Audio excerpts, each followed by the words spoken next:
গতকাল দেশে মৌসুমের সর্বোচ্চ তাপমাত্রা রেকর্ড হয়েছে যশোরে 42.6 ডিগ্রি সেলসিয়াস। আবহাওয়ার প্রভাব নিয়ে জানাতে যশোর থেকে যোগ দিয়েছেন সহকর্মী জিয়াউল হক। গতকাল তো যশোরের সর্বোচ্চ তাপমাত্রা ছিল, গতকালের সাথে আজকের তাপমাত্রার তারতম্য কেমন, গরম কেমন অনুভূত হচ্ছে? বিকাশে কম খরচে ক্যাশ আউটের লিমিট বেড়ে 50,000, প্রিয় এজেন্টও 2টা।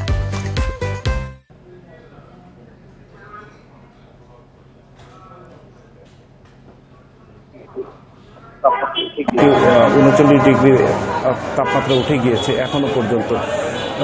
আমরা যে জিনিসটি আসলে দেখছি যে গরম গত প্রায় এক সপ্তাহ ধরেই কিন্তু যশোরে 48 সেলসিয়াস কিন্তু তাপমাত্রা এর ভেতরে ওঠানামা করছে। আমি যে অবস্থানটিতে দাঁড়িয়েছি এটি যশোর সদর হাসপাতাল চত্বর।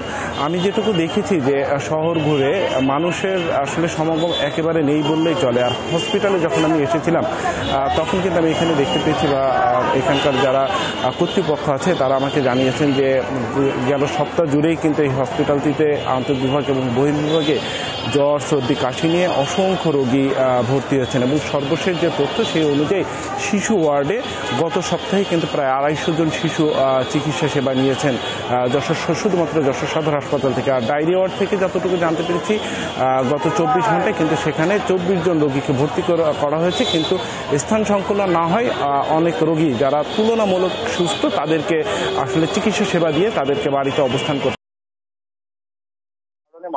যেটি দেখছি যে তাপমাত্রার কারণে মানুষজন একেবারেই আসলে তারা অসহায় একটা বিব্রতকর পরিস্থিতির ভেতর দিয়ে কিন্তু চলাচল করছে এবং সেক্ষেত্রে যারা আসলে খেটে খাওয়া মানুষ সেই মানুষের পরিস্থিতি কিন্তু খুবই ভয়ানক। কারণ আসলে শহরে বা গ্রাম অঞ্চলে যদি কাজ করতে না পারে সেক্ষেত্রে কিন্তু তাদের জন্য আসলে জীবিকা নির্বাহ করা অনেকটা কঠিন হয়ে যায়। আমি যে হসপিটালে দাঁড়িয়ে আছি এই হসপিটালের পাশেই কিন্তু নির্মাণাধীন একটি ভবন আছে যেখানে গতকালকে হিট স্ট্রোক করে সবচেয়ে বেশি বিপাকে পড়েছেন শ্রমজীবী মানুষ। আবহাওয়ার প্রভাব নিয়ে যশোর থেকে জানাচ্ছিলেন সহকর্মী জিয়াউল হক।